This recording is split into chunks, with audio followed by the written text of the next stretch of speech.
ჰელიკობაქტერია ძალიან გავრცელებული ინფექციაა, რომელიც სწორი მკურნალობის შემთხვევაში იკურნება აბსოლუტურ უმეტეს შემთხვევებში. აი ამ ვიდეოთი მინდა რომ აი ეს გზავნილი ძალიან მკაფიოდ მოვიტანო თქვენამდე. ჰელიკობაქტერიის თანამედროვე სამკურნალო ოფციებს იქნება ეს კალიუმ კომპეტენტური ტუმბოს ინჰიბიტორებისა და ამოქსიცილინის კომბინაცია, თუ ბისმუტის შემცველი 4 მაგის სქემა, თუ რიფაბუტინის შემცველი 3 მაგის სქემა.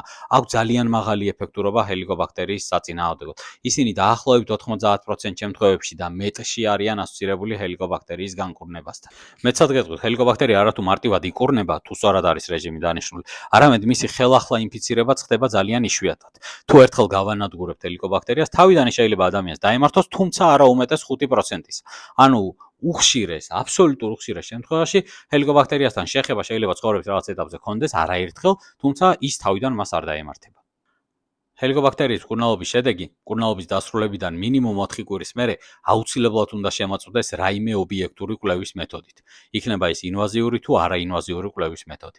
ალბათ ახლა უსმენთ ამ ფაქტებს, რაც მე გითხარით და კითხვა გიჩნდება თქვენებაში, რომ თუ ეს მართლა ასეა, მაშინ საიდან მოდის ის რაღაცა აზრთა სხვადასხვაობა, რაც შეიძლება სხვადასხვა ექიმის განგსმენოდეთ. საქართველოში ოღონდ უცხოეთში განვითარებულ ქვეყნებში ამასთან სხვადასხვაობას ნაკლებად წააწყდებით სამედიცინო საზოგადოებაში რა. აქ მეც ხშირად გამიგონია, რომ ექიმები პაციენტებს ეუბნებიან, რომ ჰელიკობაქტერია არ იკურნება, ან იკურნება და მაინც დაგემართება. ამასთან ბრძოლას რა აზრი აქვს? ჰელიკობაქტერია არ არსებობს და 1000 სისულელეს რა. მიფიქრია ამაზე და რამდენიმე მიზეზიც მინდა გაგიზიაროთ, აი საიდან მოდის ჰელიკობაქტერიაზე ეს უშნო და არაფერთან ასოცირებული მეცნიერულ საფუძველს ყველანაირად მოკლებული შეხედულებები. პირველი არის არასწორად დანიშნული მკურნალობები.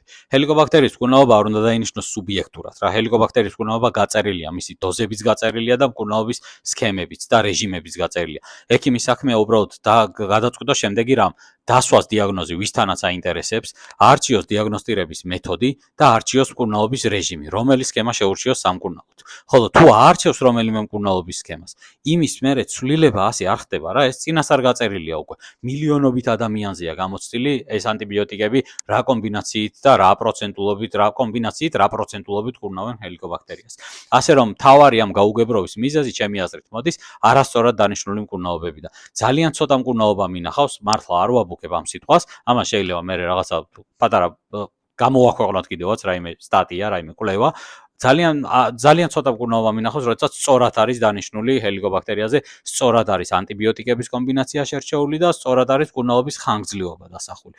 ძალიან ცოტა ასე, აბსოლუტური უმეტესობა შემთხვევებში ჰელიკობაქტერიის მკურნალობა ინიშნება ან ძალიან მოძველებული რეჟიმებით, ან არასწორი დოზებით, ან არასწორი კომბინაციებით, ან არასწორი ხანგრძლივობით და ეს ცოტ-ცოტა ცვლილებები და რაღაცა იმპროვიზაციები, რა თქმა უნდა, პაციენტს შედეგს აკლებს. და პაციენტს რო შედეგი აკლდება და ეგ ექიმიც რო ცოცხალი თავით არ ცდილობს რამე ჯიუტად მიყვება იმას, რასაც აკეთებს 100 წელია არასწორად, მერე რამით ხომ უნდა უხსნას პაციენტს და უხსნის ამით, რომ აი ეს მაინც არ იყურნება, მაინც ყველას აქვს, მაინც თავიდან გემართება და რაღაცა სისულელებს, ანუ დაავადებაზე თვითონ ბრძოლის უნარს უქვეითებს პაციენტს იმის ნაცვლად, რომ რამე შეცვალოს და სწორი მკურნალობა დანიშნოს. ერთი ძალიან სერიოზული მიზეზი ეს არის, რატომაც ხალხში ავრცელებენ ამ სისულელეს, რომ ჰელიკო არ იყურნება და თითქოს განაჩენია, რომ ყველას უნდა კონდეს და ველოდოთ კუჭის პულს როდის დაგვართებს. მეორე მიზეზი არის არასწორად შერჩეული ტესტირება ან ტესტირების დაბალი ხარისხი.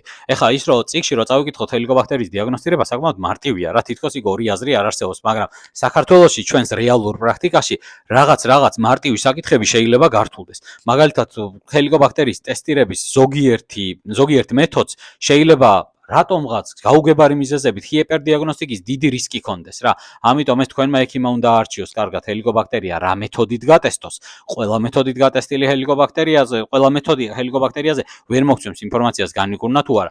მაგალითად, სისხლის ანალიზში ჰელიკობაქტერიის ტესტირება ვერ მოგცემს ინფორმაციას ის განიკურნა თუ არ განიკურნა. ჰიპერდიაგნოსტიკა ხდება, საქართველოში სერიოზული პრობლემაა და ბევრგან სადაც აი ჰელიკობაქტერია თითქოს აი მარტივია რა, ნახე წიგნში მივედი, გავტესტე, ვა დადებითი, აი ეგ დადებითი შეიძლება რეალობას არ შეესაბამებოდეს და ექიმი რო ამაში იბნევა, მერე პაციენტს შეიძლება აჯერებდეს, რომ აი მაინც არის ინფექცია და რა ვქნათ, აბა მაინც არ ნადგურდება ალბათ არასდროს. და ის ასე არ არის, ინფექცია ნადგურდება სწორად დანიშნული მკურნალობით, აბსოლუტურ უმეტეს შემთხვევაში უბრალოდ ტესტირება შეიძლება იყოს არასწორი და შეცდომითი. ასევე პრობლემა არის მოლოდინების არასწორი მართვა. მეც ხონია ეს პრაქტიკაში არაერთხელ და სხვა ექიმებსაც ექნება, რომ შეიძლება რა ვიცი, კომუნიკაცია დაგვაკლდა, ახსნა დაგვაკლდა და პაციენტმა ვერ გაგვიგო იმ დღეს ხასიათზე არ იყო, რა ვიცი, აი რა 1000 მიზეზი შეიძლება იყოს იმისა, რომ ექიმს სხვანაირად ეგონოს რაღაცა და პაციენტს სხვანაირად. პაციენტმა შეიძლება წარმოიდგინოს, რომ ჰელიკობაქტერიის მკურნალობას რო იტარებს, მისი განკურნების ეფექტურობა ფასდება კლინიკურად. ანუ ჩივილები თუ გაუმჯობესდა, ესე იგი განიკურნა, თუ არ გაუმჯობესდა, ესე იგი არ განიკურნა. ეს ასე არ არის.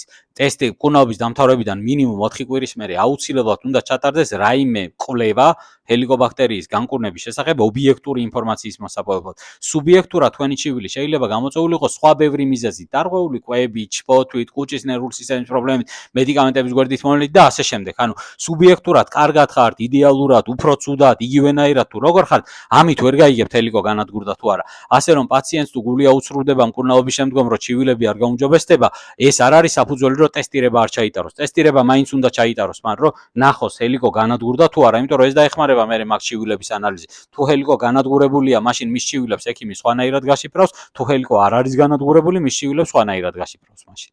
და ბოლოს შეჯამებისთვის ვთქვათ რამდენიმე ძალიან მნიშვნელოვანი ფაქტი, რაც აუცილებლად უნდა გახსოვდეთ, სანამ ამ ჰელიკობაქტერიის საკითხების რკვევას და დიაგნოსტიკას და მკურნალობას გადაწყვეტთ. ერთი ის, რომ სწორად დანიშნული მკურნალობის შემთხვევაში ჰელიკობაქტერია ძალიან დიდი ალბათობით იკურნება, 90%-ზე მეტია მათი თანამედროვე მკურნალობების ეფექტურობა, 90%-ზე მეტი. ოღონდ სწორად დანიშნული მკურნალობის შემთხვევაში, ამას ხაზი გაუშვათ.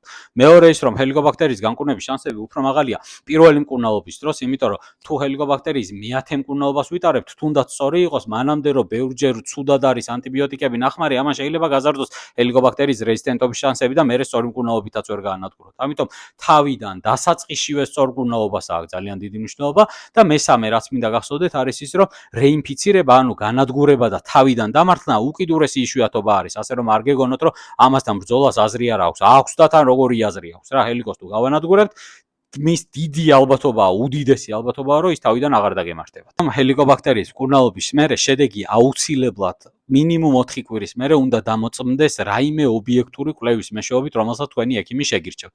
იმიტომ რომ ჩივილების გაუმჯობესება არ გაუმჯობესებით, ამას ვერაფრით ვერ მიხვდება ვერავინ ჰელიკობაქტერია განადგურდა თუ არა. და ეს ინფორმაცია შეიძლება მერე თქვენვე დაგაზიანოთ რა.